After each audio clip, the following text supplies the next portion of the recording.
33km. 그게 전부입니다. 호르무즈 해협의 폭. 지구상에서 경제적으로 가장 중요한 해협의 너비가 고작 33km예요. 지금 이 순간 하루 2100만 배럴의 석유가 그 좁은 틈을 통과하고 있습니다. 전 세계 석유 공급의 20%가요. 맨해튼에서 뉴워크까지의 거리보다 좁은 수로를 통해서요. 정치인 트윗 하나, 군사 위협 하나, 해군 대치 하나, 그러면 당신의 주유비, 식비, 전기요금이 움직입니다. 내일이 아니라 몇 시간 안에요. 아무도 말 안 해줬지만 이건 현대의 문제가 아닙니다. 트럼프 때문도, 이란 때문도, 2026년 때문도 아니에요. 이 구조, 당신의 지갑을 인질로 잡는 이 구조는 1973년에 설계됐습니다.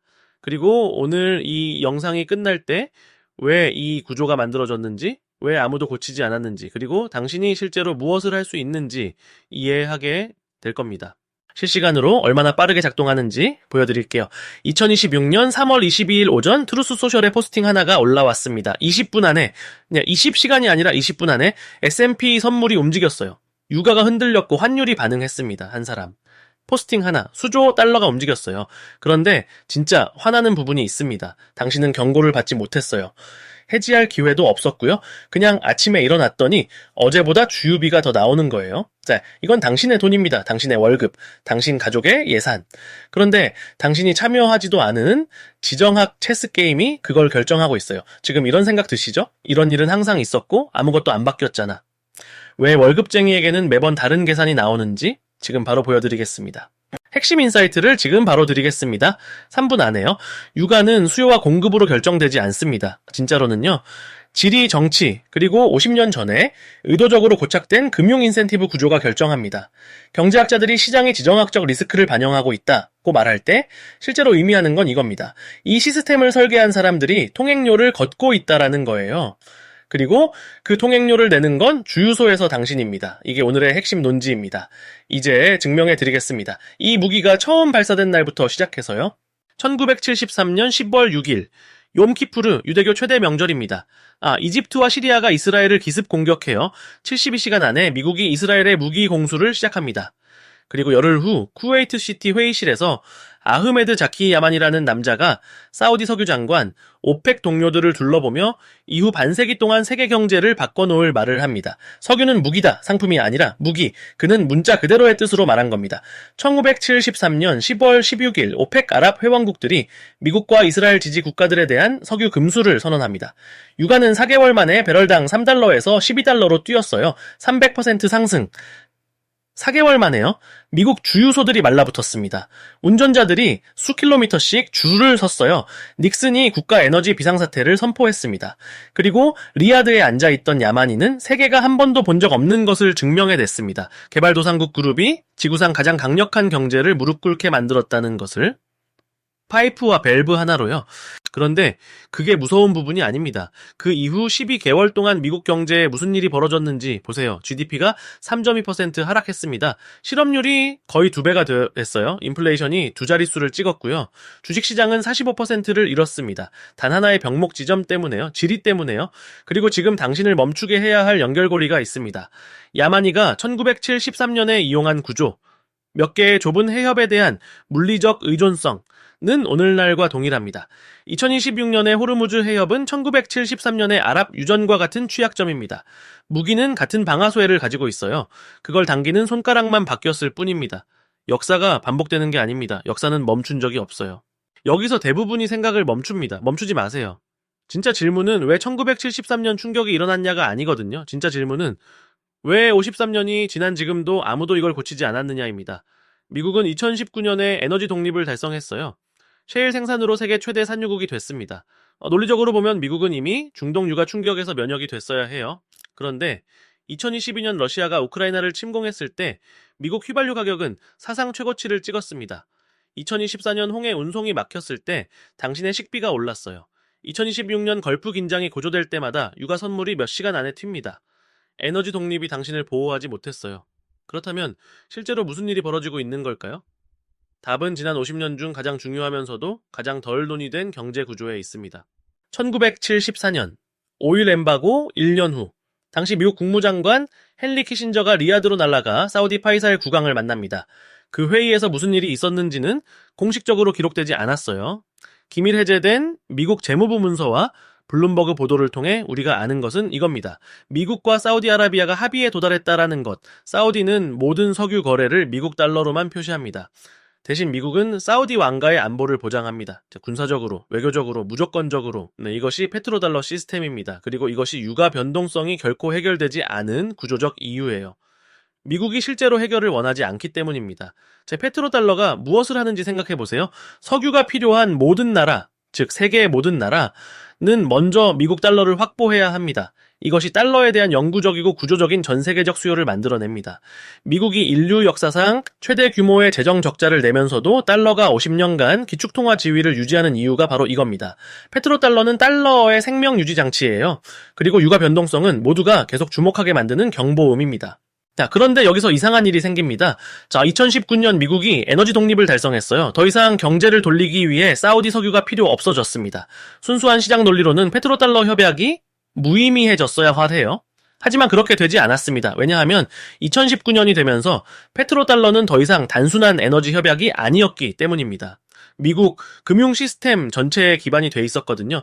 이걸 해체하면 그럼 달러 패권을 해체하는 것이고, 그러면 미국이 낮은 금리로 돈을 빌리는 능력을 해체하는 것이고, 그러면 미국 경제 전체의 부채 기반 모델을 해체하는 겁니다. 함정이 보이시죠? 미국은 이제 이 유가를 변동적으로 유지하는 시스템을 지켜야 하는 처지가 됐습니다. 유가 변동성이 바로 세계가 달러를 계속 사게 만드는 요인이니까요. 그리고 매번 변동성 세금을 내는 건 월급쟁이인 당신입니다. 이건 버그가 아닙니다. 이게 기능이에요. 지금 음모론 같은데 라고 생각하시는 분 계시죠? 실제 숫자를 보여드리겠습니다. 네, 이게 이론이 아님을 증명하는 숫자들입니다. 2022년 이제 러시아가 우크라이나를 침공하고 주유비가 사상 최고치를 찍은 해, 엑손모빌의 순이익은 557억 달러였습니다. 152년 회사 역사상 최고 이익이에요. 유가 충격에도 불구하고가 아니라 유가 충격 덕분에요. BP는 277억 달러를 벌었고 쉘은 399억 달러를 벌었습니다. 5대 석유 메이저가 단 1년에 합쳐서 1,500억 달러 이상을 벌었어요. 평균 미국 가정이 2021년 대비 에너지 비용으로 2,000달러를 더 쓴 그 해예요. 잠깐 이걸 소화해보세요. 당신의 추가 2,000달러가 어딘가로 갔습니다. 석유회사 이익 1,500억 달러로 갔어요. 이제 유가 선물 거래량을 보세요. 네, 글로벌 석유 파생상품 시장은 매일 실제 물리적 배럴보다 약 10배 많은 종이 배럴을 처리합니다. 즉 유가는 주로 석유가 필요한 사람들이 결정하는 게 아니에요. 석유에 베팅하는 사람들이 결정합니다. 은행, 헤지펀드, 원자재, 트레이더들이요. 지정학적 긴장이 고조될 때마다 그들에게는 수익 기회입니다. 당신에게는 청구서고요. 댓글로 솔직한 답을 알려주세요. 트윗 하나가 당신의 주유비를 5만원 올리는 이 시스템, 의도적으로 설계된 거라고 생각하세요? 아니면 그냥 시장이 원래 이런 건가요? 아래 댓글에 남겨주세요. 전부 읽습니다. 그런데 잠깐만요. 더 나쁜 게 있습니다. 아직 피드백 루프 이야기를 안 했거든요. 유가 충격 한 번이 어떻게 몇 달에 걸친 생활비 전체 공격으로 변하는지 그 부분이요. 아무도 그려주지 않는 피드백 루프입니다. 유가가 오릅니다. 운송비가 오르죠. 트럭, 선박, 비행기 모두 연료로 움직이니까요. 높아진 운송비가 제조업체에 전가됩니다. 제조업체들은 전자제품부터 의류, 식품까지 모든 것의 가격을 올려요. 식비가 오릅니다.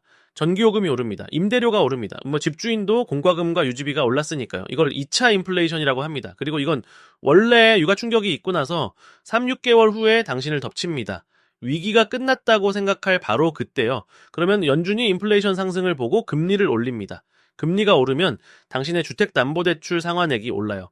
자동차 할부가 오릅니다. 신용카드 최소 납부액이 올라요. 한편 당신의 월급은 끈적끈적해서 빠르게 안 오르는 대략 그대로입니다. 이제 당신은 모든 것에 더 많이 내면서 동시에 더 높은 금리로 빌리고 있어요. 이게 유가 충격 전달 메커니즘입니다. 그리고 잔인한 계산이 있습니다. 유가 10달러 상승은 평균 미국 가정의 연간 추가 지출 약 380달러로 이어집니다. 주유소에서만이 아니라 생활비 전체에 걸쳐서요. 이거를 진짜 분노하게 만드는 부분을 말씀드릴게요. 절망하라는 게 아니라 이걸 이해하는 게 자신을 보호하는 첫걸음이기 때문입니다. 유가 충격 피드백 루프는 사람마다 완전히 다르게 작용합니다. 미국 노동통계국에 따르면 소득 하위 20% 가구는 총 예산의 약 8.5%를 에너지에 씁니다. 상위 20%는 약 2.1%를 써요. 즉 육아가 오를 때 저소득 중산층 월급쟁이들은 고소득자보다 비례적으로 삽에 큰 타격을 받습니다. 그리고 결정타가 있습니다.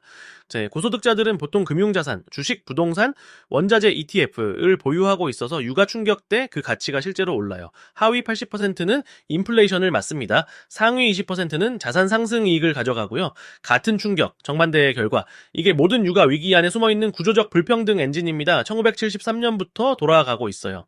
구체적인 시나리오로 만들어 드릴게요. 연소득 6,500만 원, 미국 중위소득 수준의 가정을 가정해봅시다.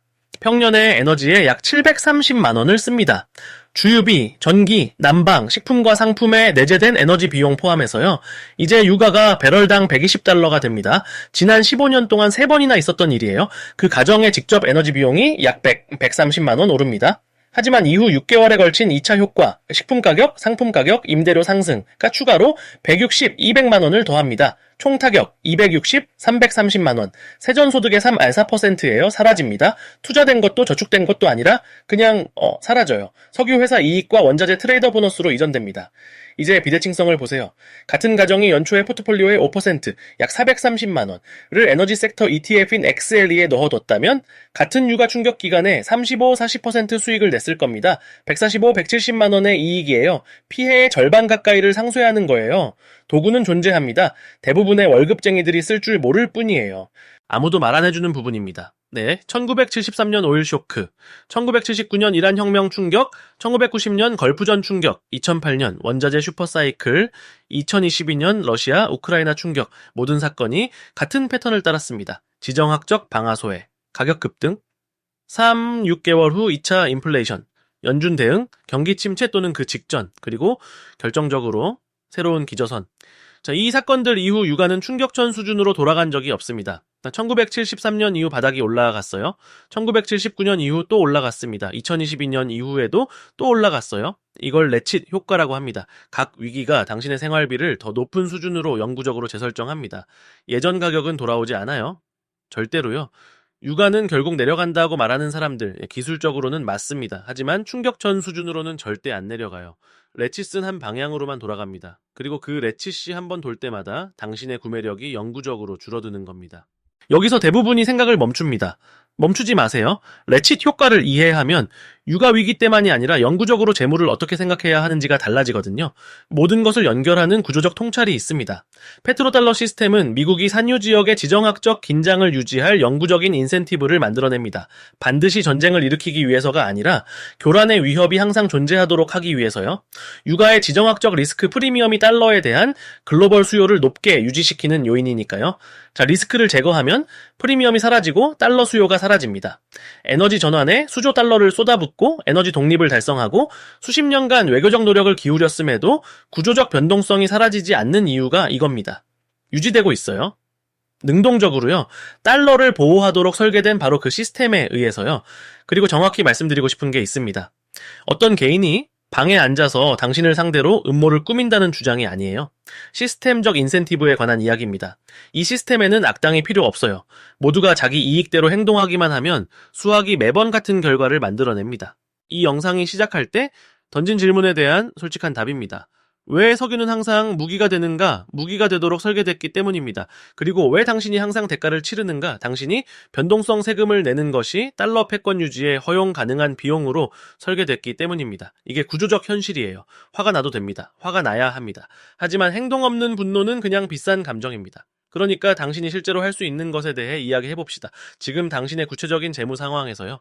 3가지 시나리오, 3가지 대응, 어떤 상황이 펼쳐지느냐에 따라 당신의 돈을 어떻게 생각해야 하는지입니다. 시나리오 1.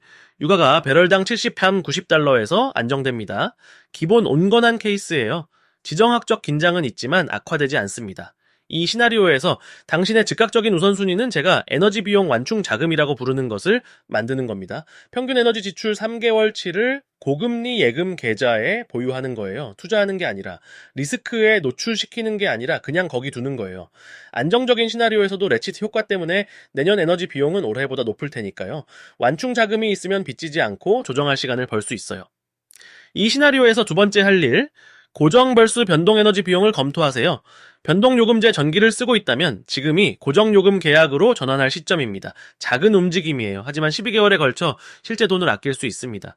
시나리오 2. 유가가 배럴당 $120가 됩니다. 2008년, 2011년, 2022년에 있었던 일이에요. 또 일어날 겁니다.